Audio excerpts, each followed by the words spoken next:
दोस्तों, कैसे हो? मैं हूं जीतू और आप देख रहे हैं डर का मंजर।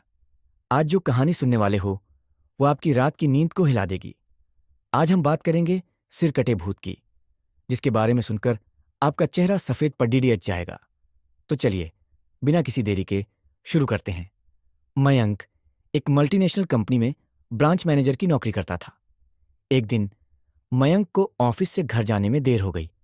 सर्दी का मौसम होने के कारण रात जल्दी हो गई थी और ठंड भी काफी बढ़ चुकी थी। रास्ते में चलते चलते मयंक को अचानक एक आवाज सुनाई दी। रुक जाओ। मयंक वहीं रुक गया और पीछे मुड़ कर देखा, लेकिन वहां कोई भी नहीं था। फिर से वही आवाज सुनाई दी, सामने देखो।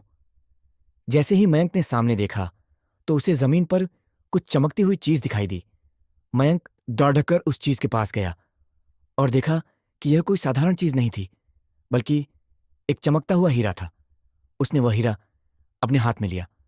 उसकी चमक देखकर मयंक की खुशी का ठिकाना न रहा। लेकिन मयंक को कहाँ पता था कि यह कोई साधारण हीरा नहीं, बल्कि एक मायावी हीरा है। अचानक उस हीरे से आवाज आई, अगर तुम्हें और हीरे चाहिए तो इस जमीन को खोदो। इस जमीन के नीचे बहुत सारे हीरे छुपे हुए हैं। मयंक खुश हो गया। उसने हीरे को अपनी जेब में डाला और जमीन खोदने लगा। करीब 2 फीट खोदने के बाद अचानक मयंक डर के मारे चिल्लाने लगा। उसका संतुलन बिगड़ गया और वह जमीन पर गिर पड़ा, क्योंकि उस गड्ढे से हीरे मोती नहीं, बल्कि एक इंसान का कटा हुआ सिर निकला। अचानक वह सिर हवा में उड़ने लगा और बोला, डरो मत, मैं तुम्हें कोई हानि नहीं पहुंचाऊंगा। मैं तुम्हें बहुत सारे हीरे जवाहरात दूंगा। बस मेरी बात ध्यान से सुनो। जहां मैं जाऊं मेरे पीछे आओ। फिर वह सिर हवा में उड़ा और जंगल की ओर बढ़ने लगा। मयंक भी उसके पीछे पीछे चलने लगा। करीब 1 किलोमीटर चलने के बाद वह सिर रुक गया। मयंक भी वहीं रुक गया। उस सिर ने कहा, इस जमीन के नीचे बहुत सारे हीरे मोती छुपे हुए हैं। इस जमीन को खोदना शुरू करो। मयंक खुशी खुशी उस जमीन को खोदने लगा। खोदते खोदते जमीन के नीचे उसे हीरे मोती नहीं मिले, बल्कि उसी सिर का कटा हुआ धड़ आज मिला। उस सिर ने कहा, अब तुम्हें एक आखिरी काम करना होगा। उसके बाद मैं तुम्हें मालामाल कर दूंगा। तुम्हें कहीं से भी एक लोटा खून लाना होगा। मयंक ने घबराकर पूछा, एक लोटा खून? पर मैं इसे कहां से लाऊंगा? सिर ने कहा, चलो मेरे साथ। वह डरावना सिर मयंक को लेकर थोड़ी दूर पर गया। वहां उन्होंने एक इंसान को जाते हुए देखा। वह सिर बोला, उस इंसान को मारकर उसका खून ले आओ।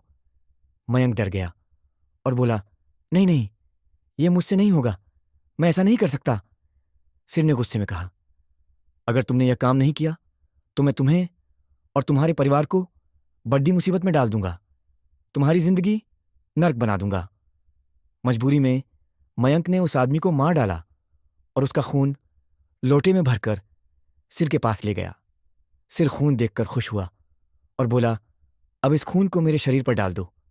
मयंक ने वैसा ही किया। जैसे ही उसने खून शरीर पर डाला, वह कटा हुआ सिर उस शरीर से जुट गया। यह देख मयंक की हालत खराब हो गई। भूत ने जोर से हंसते हुए कहा, तुमने बहुत बड़ी गलती कर दी। मुझे फिर से जिंदा कर दिया। अब मैं इस पूरे शहर को तबाह कर दूंगा। डर के मारे मयंक भागने लगा, लेकिन भूत ने छलांग लगाकर उसे जमीन पर गिरा दिया और बोला, मुझे बहुत भूख लगी है।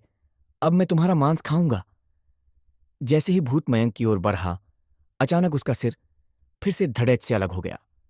मयंक हैरान रह गया और उसने पीछे मुड़ कर देखा।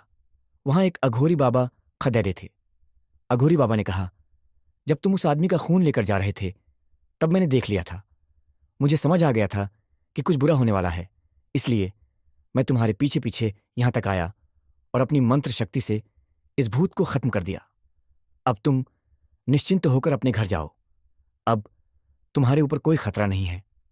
आज भी जब मयंक इस घटना को याद करता है तो उसकी रूह कांप जाती है। दोस्तों, आपको यह कहानी कैसी लगी? अगर यह कहानी आपको थोड़ा बहुत डर और एक्साइटमेंट दे गई हो तो एक लाइक जरूर करना। कमेंट में अपने विचार लिखो। और अगर ऐसी और कहानियां चाहिए तो डर का मंजर को सब्सक्राइब करो। मैं मिलता हूं अगले एपिसोड में। तब तक अपना ध्यान रखो और डर को अपने साथ रखना मत भूलना।